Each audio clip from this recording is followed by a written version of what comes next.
Assalamualaikum warahmatullahi wabarakatuh dan selamat pagi seluruh siswa kelas 7.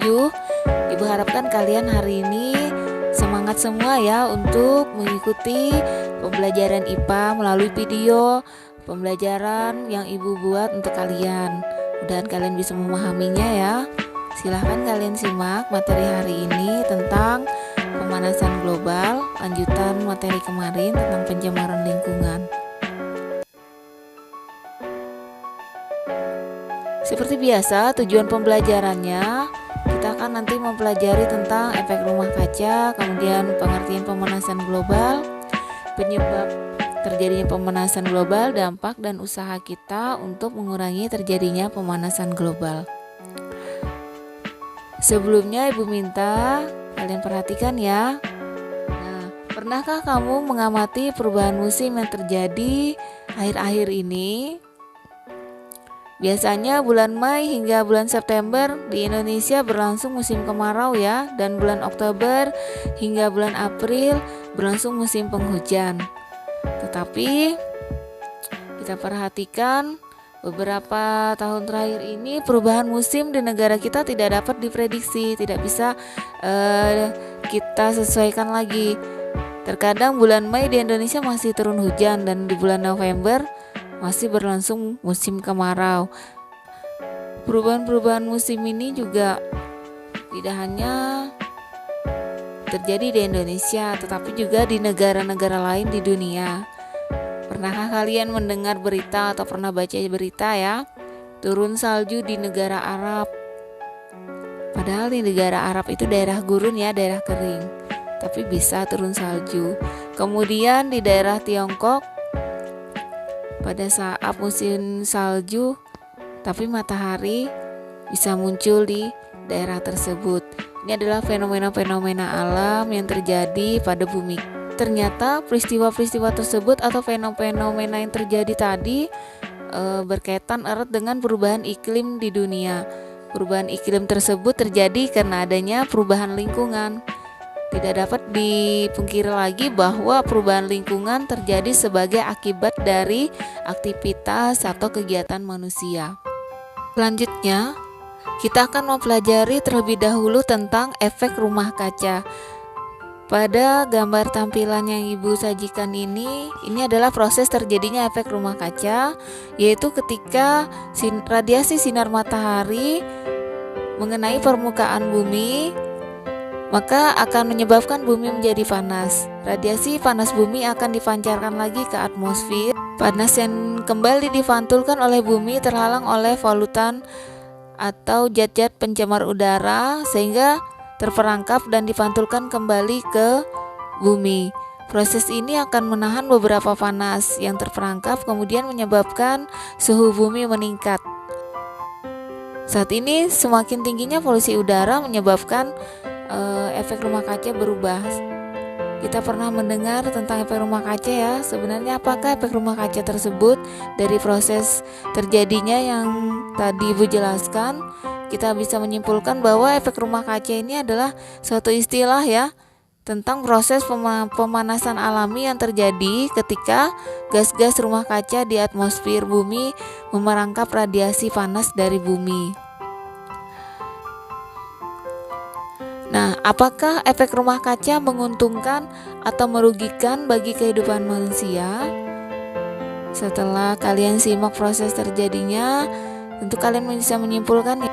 Para ilmuwan telah mempelajari efek rumah kaca ini sejak tahun 1824. Joseph Fourier menyatakan bahwa bumi akan jauh lebih dingin jika tidak memiliki atmosfer. Adanya gas-gas rumah kaca yang membuat iklim bumi menjadi layak huni. Tanpa adanya efek rumah kaca, maka permukaan bumi akan berubah sekitar 60 derajat Fahrenheit atau 15,6 derajat Celcius lebih dingin. Itu adalah hasil kesimpulan dari para ilmuwan. Dapat diketahui bahwa di atmosfer bumi ini terdapat banyak sekali gas-gas rumah kaca yang bersifat alami, yaitu dari siklus air, karbon dioksida yang menghasilkan gas CO2 dan kemudian metana adalah beberapa bagian penting yang ada di dalam gas-gas rumah kaca yang alami tadi. Tanpa adanya gas-gas rumah kaca tersebut, kehidupan di bumi tidak akan terjadi. Artinya manusia tidak bisa hidup di bumi jika tidak ada gas-gas tersebut. Seperti halnya planet Mars, bumi juga akan menjadi sangat dingin apabila tidak ada gas-gas rumah kaca yang bersifat alami di atmosfer bumi. Sebaliknya, jika jumlah gas-gas rumah kaca terus bertambah di atmosfer, maka suhu bumi juga akan terus meningkat. Kesimpulannya bisa dikatakan efek rumah kaca ini menguntungkan bagi manusia karena di dalamnya ada gas-gas yang bersifat alami yang membantu menghangatkan suhu bumi. Tapi bisa juga bersifat merugikan jika gas di efek rumah kaca ini melebihi batasnya. Selanjutnya kita akan mempelajari tentang pemanasan global atau dengan istilah global warming. Mungkin kalian pernah mendengar istilahnya. Pemanasan global atau global warming ini adalah istilah yang digunakan untuk menggambarkan peningkatan suhu rata-rata atmosfer bumi dan lautan secara bertahap, serta sebuah perubahan yang diyakini secara permanen mengubah iklim bumi. Jadi secara sederhana dapat diartikan sebagai proses naiknya suhu rata-rata atmosfer, laut, dan daratan bumi. Jadi apabila bumi kita ini terasa sangat panas, maka bisa bisa kita sebut sebagai akibat dari terjadinya global warming. Aktivitas manusia selalu menghasilkan berbagai zat sisa, buangan atau istilahnya emisi, yang salah satunya berupa gas. Sebagian besar orang berpikir bahwa atmosfer kita itu dapat menyerap gas-gas buangan secara tidak terbatas dan tidak menimbulkan dampak buruk bagi kehidupan. Tetapi saat ini diketahui bahwa banyak sekali gas-gas buangan atau emisi tersebut dapat menyebabkan perubahan di atmosfer dan juga kondisi kehidupan di bumi. Berbagai aktivitas manusia seperti penggunaan bahan bakar fosil, minyak bumi, penebangan dan pembakaran hutan itu untuk menjadi lahan pertanian, kemudian pembukaan pemukiman industri akan menyumbangkan gas CO2 atau karbon dioksida ke atmosfer dalam jumlah yang cukup banyak. Lebih dari beberapa periode, CO2 di atmosfer akan sangat meningkat. Meningkatnya konsentrasi gas rumah kaca seperti CO2 tadi akan mempengaruhi kadar panas bumi. Banyak dari radiasi matahari yang menyinari permukaan bumi kemudian dikembalikan lagi ke angkasa. Nah, ini adalah gambar proses terjadinya global warming atau pemanasan global. Seperti yang Ibu katakan tadi ya, akibat dari aktivitas kehidupan manusia dalam kehidupan sehari-hari, diantaranya tadi penggunaan minyak bumi dari beberapa bahan bakar fosil atau minyak bumi untuk bahan bakar kendaraan. Sebagian digunakan juga untuk pabrik-pabrik industri. Ini akan menghasilkan gas CO2 yang akan dibuang ke atmosfer atau ke udara. Karena jumlahnya sangat banyak, maka terjadilah peningkatan polutan udara atau polusi udara di atmosfer. Pada saat radiasi pancaran sinar matahari ini akan dipantulkan keluar atmosfer, akan terhalang oleh gas CO2 atau gas-gas lain nih di atmosfer kita, sehingga akan dipantulkan lagi ke bumi dan menyebabkan suhu bumi akan menjadi lebih panas. Itu secara singkat terjadinya pemanasan global. Selanjutnya, penyebab terbesar terjadinya pemanasan global seperti yang Ibu jelaskan tadi adalah gas karbon dioksida atau gas CO2, gas buangan atau emisi yang berasal dari bahan bakar atau pembakaran bahan bakar fosil dalam bentuk minyak bumi ya sebagai pembangkit tenaga listrik, atau sebagai bahan bakar kendaraan kita, pabrik-pabrik industri itu akan menghasilkan gas buangan atau emisi CO2. Dampak akibatnya ya, akibatnya dalam kehidupan manusia dari aktivitas manusia itu sendiri yang telah merubah kealamian dari gas-gas rumah kaca di atmosfer yang bersifat alami tadi, karena jumlahnya kelebihan, jumlahnya meningkat, maka akan mengakibatkan dampak yang buruk bagi kehidupan. Contohnya menyebabkan cuaca yang ekstrim, tidak bisa diprediksikan cuaca atau musim kita, kemudian menaikkan tinggi permukaan air laut di beberapa daerah, itu akan menyebabkan kadar air laut meningkat, dan hilangnya gletser atau mencairnya gletser yang menyebabkan kadar air laut meningkat. Otomatis juga temperatur bumi akan semakin tinggi atau semakin meningkat ya, akan menyebabkan lebih banyak penguapan dan curah hujan akan secara keseluruhan. Tetapi masing-masing wilayah akan berbeda-beda ya, beberapa menjadi basah atau hujan, tapi daerah lainnya kering. Penipisan lapisan ozon. Jadi lapisan ozon ini adalah lapisan atmosfer yang berada di dalam lapisan bagian atmosfer kita, berada di atas permukaan bumi.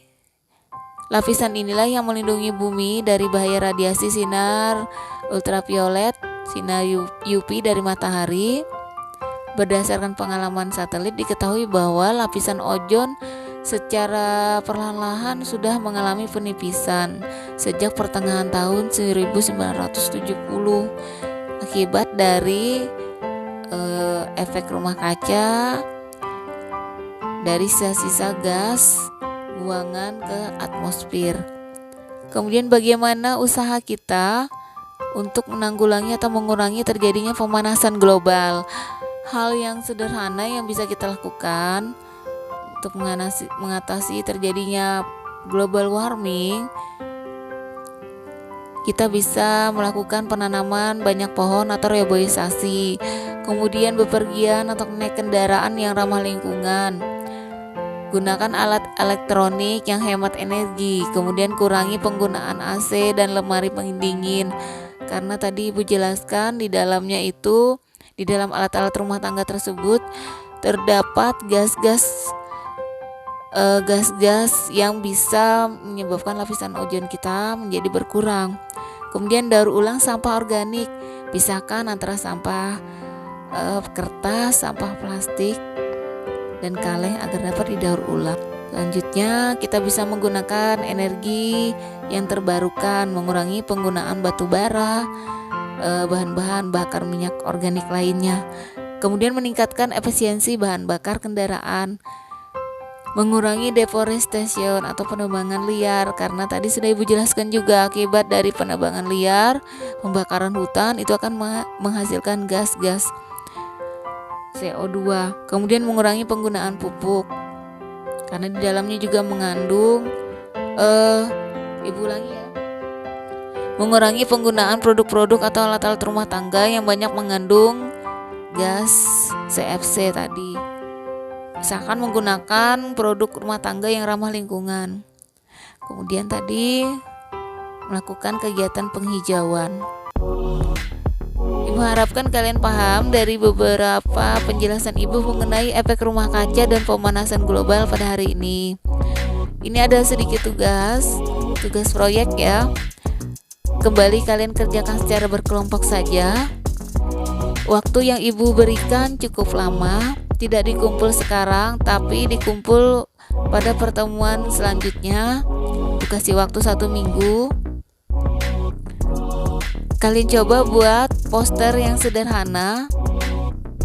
Poster yang sederhana ya, tidak perlu posternya yang rumit, yang sulit. Ibu minta kalian buat posternya itu yang pertama tentang gagasan penanggulangan pemanasan global, atau yang kedua gagasan penanggulangan pencemaran lingkungan. Silahkan kalian pilih salah satu saja temanya. Tugasnya dari gagasan tersebut kalian buat poster Bisa berupa poster manual atau poster digital. Silahkan pilih salah satu bentuk posternya. Boleh kalian cari di Google, kalian kumpulkan link pengumpulan tugas kelompok ini, tugas proyek ini akan Ibu share pada pertemuan selanjutnya. Jadi waktunya cukup lama, silahkan kalian kerjakan. Ini adalah contoh dari poster tentang global warming atau tentang pencemaran lingkungan. Ini adalah contoh posternya ya. Kalian pilih salah satu saja yang kalian kirim. Demikian materi dari video pembelajaran Ibu hari ini. Mudahan kalian bisa memahaminya. Silahkan bertanya melalui grup IPA atau WA Ibu jika ada yang kurang jelas. Ibu ucapkan terima kasih. Wassalamualaikum warahmatullahi wabarakatuh.